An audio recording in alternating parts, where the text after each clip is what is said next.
Қайырлы күн баршаңызға. Бүгін сіздермен бірге тіске басарға осындай мини пицца жасайтын боламыз.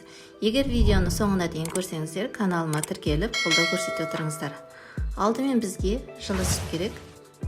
Жылы сүтімізге 1 қасық ашытқы және 1 қасық қант, 1 қасық ұн қосып, жақсылап араластырамыз. Міндетті түрде жылы сүт болу керек, ашытқымыз тез ашу үшін. Және 5-10 минут шетке қойып қоямыз, ашытқымыз көтерілгенше. Енді біз пиццаның қамырын дайындаймыз. Қалған сүтімізге май, татымына қарап тұз салып жақсылап араластырамыз. Және біздің дрожжымыз осы уақытта ашыды, осындай көпіршік әдемі болып көтерілді. Міндетті түрде көтерілу керек, осылай пиццаның қамыры тез ашу үшін. Жақсылап сүтке араластырдық.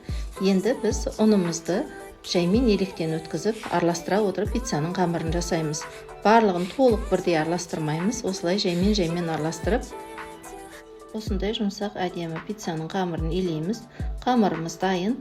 Осы дайын қамырды енді 20-30 минутқа қойып, жылы жерде бетін жауып ашытамыз. Ыдысымызға май сүркеп алып, кішкене сосын бары қамырды салған дұрыс. Қамыр көтерілгенде басқа бетін жапқан пленкаға я болмаса ыдысқа жабыспас үшін. Міне пиццаның қамыры 2-3 есе ұлғайып ашыды, жақсы. Енді осы қамырды бірнеше бөліктерге бөліп шығамыз. Шамамен 7-8 күлше шығатындай қамыр жобасында иледік.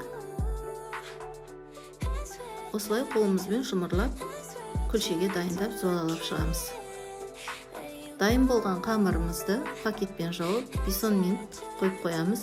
Оған дейін біз салмасын дайындай берейік. Алдымен бізге шұжық, пияз және үккіштен өткізілген ірімшік керек. Бұл әрине итальяндық пицца емес, бұл үй жағдайындағы пицца, сондықтан сіздер қалаған және не бар құрамына соны қосуларыңызға болады. Қамырымыз дайын, енді осы қолымызбен осылай жайып шығамыз.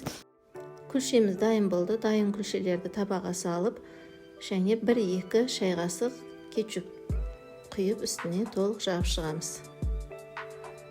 Үстіндегі салмасына бірінші пиязды, сосын ұсақтап туралған ірімшік, майонез жағып шығамыз. Майонезді қаламасаңыздар жақпауларыңызға да болады. Бірақ менің отбасы майонез жағылған ұнатады, сондықтан мен майонез қостым. Ең соңында үстіне үккіштен өткізілген ірімшікті осылай себезелеп шығамыз. Енді осы мини пиццамызды қызып тұрған духовкада 180 градуста 20-25 минут пісіріп аламыз. Пиццамыз дайын, қамыры өте әдемі болып шықты. Егер рецепт ұнаса, міндетті түрде жасап көріңіздер. Және достарыңызбен бөлісуді ұмытпаңыздар. Пиццаға керекті құрамды описание бөлімінде қалдырамын. Егер рецепт ұнаса, каналыма тіркеліп, қолдау көрсете отырыңыздар. Сіздермен бірге болған мен Айнагүл. Жақсы күнде кездескенше.